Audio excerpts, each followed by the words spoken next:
The third question is from Saiful Hussain. I am Rubel from Bangladesh. My question. Gaafin sadaffaan Saiful Hussain anoo irraa nu dhaqqabe. Ani Rubeliin ja'ama. Biyya Bangladesh irraayi. Gaafin tiyya akkana. An baankii keessaa akkaawuntii dhala qabuun qaba. Maallaqa dhalaa kana ammoo miskiinotaaf kannuun barbaada. Isaanii kannuun danda'amaa? Gaafin tanaan wal fakkaattu Farnaas Faaximaatiin gaafatamtee jirti. Maallaqa ribaan yookiin dhalaan argamu bifa sadaqaatiin arjoomuun danda'amaa? Gaafummaa wal fakkaattu ammaas Hasaa Abubakariin gaafatamtee jirti. An akkaawuntii baankii tan dhala qabduun qaba. Maallaqa dhalaa qofa baankii keessaa baasuun hin danda'a? Maallaqa dhalaa kan akkam haa godhu? Deebisaa. Gaafii namoota kanneen irraa akka hubatuu dandeenyutti ribaan yookiin dhalli haraama ta'uusaa hubatanii jiran. Rabbiin subhaanahu wa ta'aalaa jecha ribaa jedhu Qur'aana keessatti yeroo 8 ibsee jira. Rabbi suuraa Al-Baqraa suuraa 2ffaa aayaa 278 fi 279 irratti yoo fedhe ribaa fudhachuu hin dhiisne lola Rabbii fi Rasuularraa isinitti banamu eeggadhaa jedhee ibse. Ribaan islaamummaa keessatti badii guddoodha. Imaam Addahabiin ribaa yookiin dhala badii gurguddoo islaamummaa keessatti beekaman keessaa sadarkaa 12ffaarra kaa'e. Ergamaa Rabbii jaalatamaan Nabi Muhammad sallallahu alaihi wasallam akka hadiisa Mustaqal Hakiim lakkoofsa hadiisaa 2259 irratti ibsanitti ribaa gosa 73tu jira. Ribaan irra xiqqaa ja'amu zinaa haadha ifii irratti dalaguun wal qixxaata ja'an. Hadiisni kun hadiisa sahiha. Ribaan irra xiqqaa ja'amu akka waan zinaa haadha ifii irratti dalaguutti lakkaawama. Ergamaa Rabbiitu sallallahu alaihi wasallam akkana jedhe. Rabbiilleen fedha keessan kan ribaaf qabdan hin dhiiftan taanaan waraana Rabbii fi Rasuula irraa isinitti banamu eeggadhaa jedhe. Badiin Rabbi haala kanaan waraanaan isinitti labsa jedhee hime tan biraa Qur'aana keessaa osoo barbaaddanii hedduun gartan. Xiinxalaa. Ribaan badii guddoo fi hamtuu taanaan haala kanaan dubbatamte.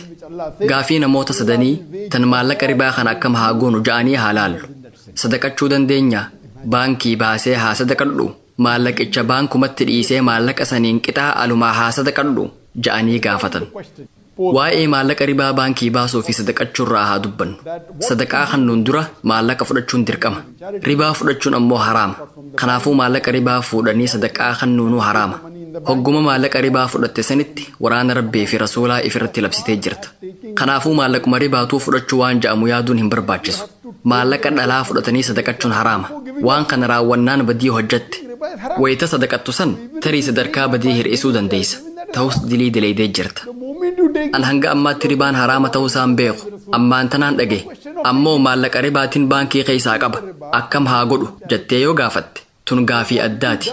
Garuu namni tokko an akkaawuntii dhalaatiin baankii qaba. Akkaawuntii san achuma tursiisee dhalarraa baasaa harka qalleeyyiitti sadaqadha jee yoo na gaafate. Anis deebisee gaafiin isa gaafadhuun qaba. Gaafii tana nama hedduun gaafadhe. Hayyoonni maallaqa dhalaa baankii keessatti kuusanii gaafa tokko baasanii sadaqachuun ni taha ja'an ni jiran. Ayyaada hayyoota kanneenii guutumaan guututti irraan fudhu. Gaafii tana gaafatuun barbaada.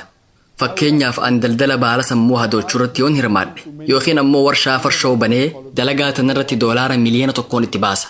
Waggatti bu'aa doolaara miliyoona tokkoon argadha.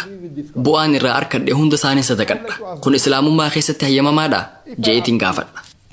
Hayyoonni musliimaa hundi hin ta'u ja'anii deebisan. Anis maaliif jeetiin gaafadha? Sababni isaa haraama ja'anii deebisan.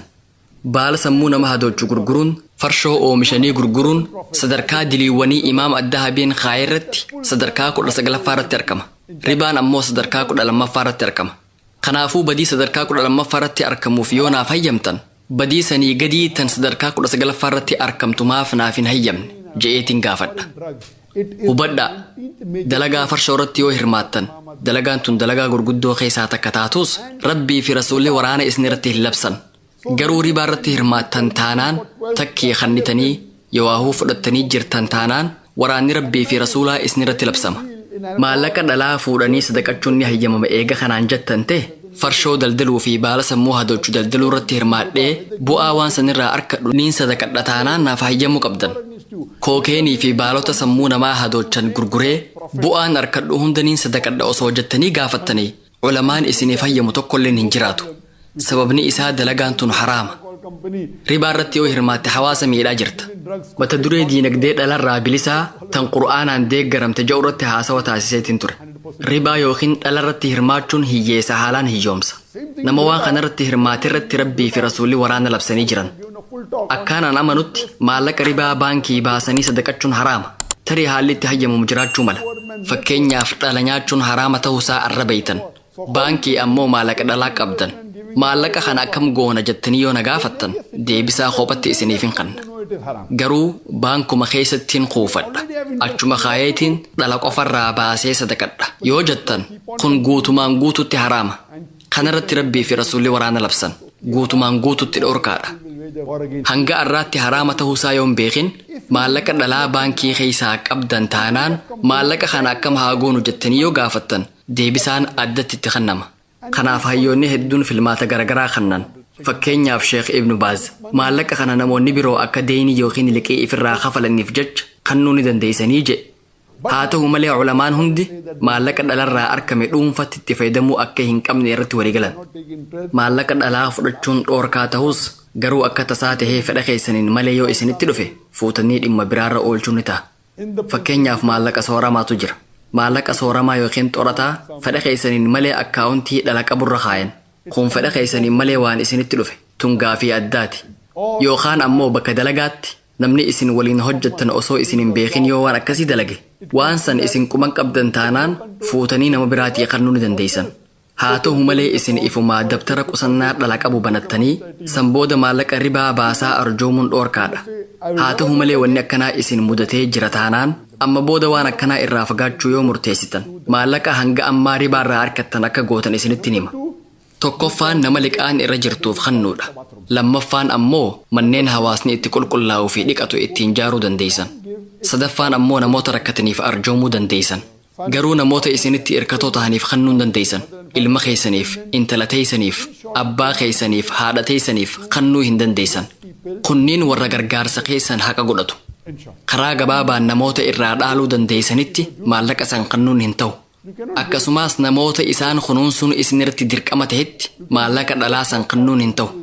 Qaama biraa kan to'annaa keessaniin ala jirutti kennuu ni dandeessan. Garuu gama nama liqaan irra jirtuutiin wal qabatee Sheekh Ibni Teemiyaan namoota isinitti dhihoo ta'aniif abbaa tahee ilma tahee yoo liqaan irra jiraate maallaqa dhalaa san kennuu ni tahaa jedhe. Sababninis liqaa nama sanii kafaluun dirqama keessanii miti. Dirqamni keessan jireenya guyya guyyaa isaanii guutuudha. Fakkeenyaaf yoo abbaan keessan yookiin ilmi keessan yookiin intalti teessan idaa ifirraa qabaatan maallaqa dhalaa dabalatee zakaas isaaniif kennuu ni dandeessan. Zakaa aadumaan kennitan saniis firri keessan akka liqaa ifirraa kafalu itti kennuu ni dandeessan.